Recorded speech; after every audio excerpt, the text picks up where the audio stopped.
जय श्री कृष्णा दोस्तों। आज हम आपको एक सत्य घटना बताने जा रहे हैं कि किस प्रकार सावित्री अपने पति के प्राण यमराज से वापस मांग कर लाती है। मध्य प्रदेश में अश्वपति नाम का एक बड़ा ही धार्मिक राजा था, जिसकी पुत्री का नाम सावित्री था। सावित्री जब विवाह योग्य हो गई तब महाराज उसके विवाह के लिए बहुत ही चिंतित थे। उन्होंने सावित्री से कहा, बेटी तुम विवाह के योग्य हो गई हो, इसलिए स्वयं ही अपना योग्य वर चुनकर उससे विवाह कर लो। उन्होंने सावित्री को बताते हुए कहा कि धर्मशास्त्र की मान्यता के अनुसार पुत्री के विवाह योग्य हो जाने पर जो पिता कन्यादान नहीं करता वह पिता निंदनीय है। ऋतुकाल में जो स्त्री से समागम नहीं करता वह पति निंदा का पात्र है। पति के मर जाने पर उस विधवा माता का जो पालन नहीं करता वह पुत्र निंदनीय है। यह सुनकर सावित्री शीघ्र ही वर की खोज में निकल पड़ी। वह राज ऋषियों के रमणीय तपोवन में गई। कुछ दिन तक वहां रहकर वर की तलाश में घूमती रही। एक दिन मद्र राज अश्वपति अपनी सभा में बैठे हुए देवऋषि से बातें कर रहे थे। उसी समय समस्त मंत्रियों सहित सावित्री वापस लौटी। उस समय राजा की सभा में नारद जी भी उपस्थित थे। नारद जी ने जब राजकुमारी के बारे में पूछा तो राजा ने कहा वे अपने वर की तलाश में गई हैं। जब राजकुमारी दरबार पहुंची तो राजा ने उनसे वर के चुनाव के बारे में पूछा तो उन्होंने बताया कि उन्होंने शाल्व देश के राजा के पुत्र जो जंगल में पले बड़े हैं उन्हें पति के रूप में स्वीकार कर लिया है। उनका नाम सत्यवान है। तब नारद मुनि बोले, राजेंद्र ये तो बहुत ही दुख की बात है, क्योंकि इस वर में एक दोष है। तब राजा ने पूछा वो क्या?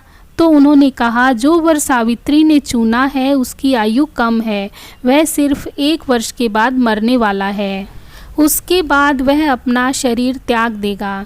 तब सावित्री ने कहा, पिताजी कन्यादान एक बार ही किया जाता है, जिसे मैंने एक बार वर्ण कर लिया है मैं उसी से विवाह करूंगी, आप उसे मेरा कन्यादान कर दें।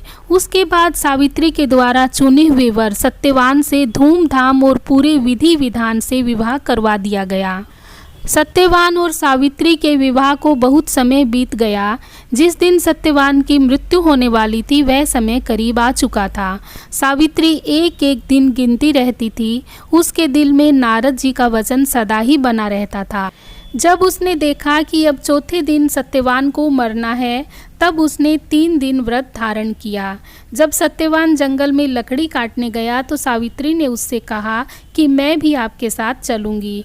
तब सत्यवान ने सावित्री से कहा, तुम व्रत के कारण कमज़ोर हो रही हो, जंगल का रास्ता बहुत कठिन और परेशानियों भरा है, इसलिए आप यहीं रहें। लेकिन सावित्री नहीं मानी। उसने जिद पकड़ ली और सत्यवान के साथ जंगल की ओर चल दी।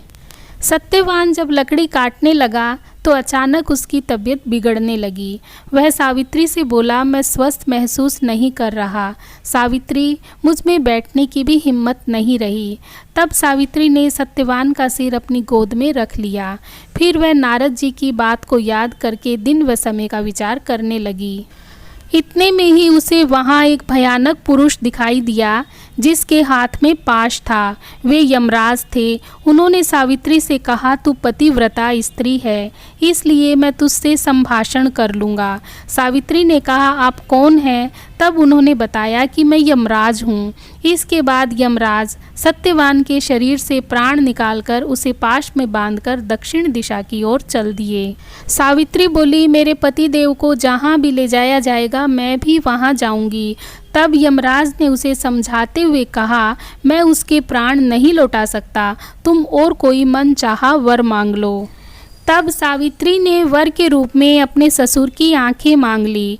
यमराज ने कहा, तथास्तु, लेकिन वह फिर उनके पीछे चलने लगी। तब यमराज ने उसे फिर से समझाया और वर मांगने को कहा। उसने दूसरा वर मांगा कि मेरे ससुर को उनका राज्य वापस मिल जाए। उसके बाद सावित्री ने तीसरा वर मांगा, मेरे पिता जिन्हें कोई पुत्र नहीं है उन्हें 100 पुत्र प्राप्त हों।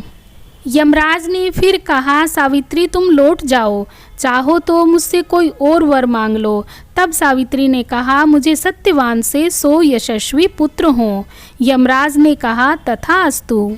यमराज फिर सत्यवान के प्राणों को अपने पाश में जकड़े आगे बढ़ने लगा। सावित्री ने फिर भी हार नहीं मानी। तब यमराज ने कहा, तुम वापस लौट जाओ। तो सावित्री ने कहा, मैं कैसे वापस लौट जाऊं? आपने ही मुझे सत्यवान से 100 यशस्वी पुत्र उत्पन्न होने का आशीर्वाद दिया है। तब यमराज ने सत्यवान को पुनः जीवित कर दिया। उसके बाद सावित्री सत्यवान के शव के पास पहुंची और थोड़ी देर में सत्यवान के शव में चेतना आ गई। इस प्रकार सावित्री ने यमराज से अपने पति के प्राण वापस ले लिए। आज भी सुहागिन स्त्रियां अपने पति की दीर्घायु के लिए वट सावित्री व्रत रखती हैं। तो दोस्तों, क्या कहते हैं आप एक महान पतिव्रता स्त्री के बारे में? कमेंट बॉक्स में लिखकर ज़रूर बताइए। यदि आप मेरे चैनल पर नए हैं तो प्लीज़ मेरे चैनल को सब्सक्राइब कर लीजिए और बेल आइकन भी दबा दीजिए ताकि आने वाली सारी वीडियो की नोटिफिकेशन आपको मिलती रहे। प्लीज़ वीडियो को लाइक और शेयर भी कर दीजिए। धन्यवाद। जय श्री कृष्णा। राधे कृष्णा। श्री कृष्णा। राधे कृष्णा।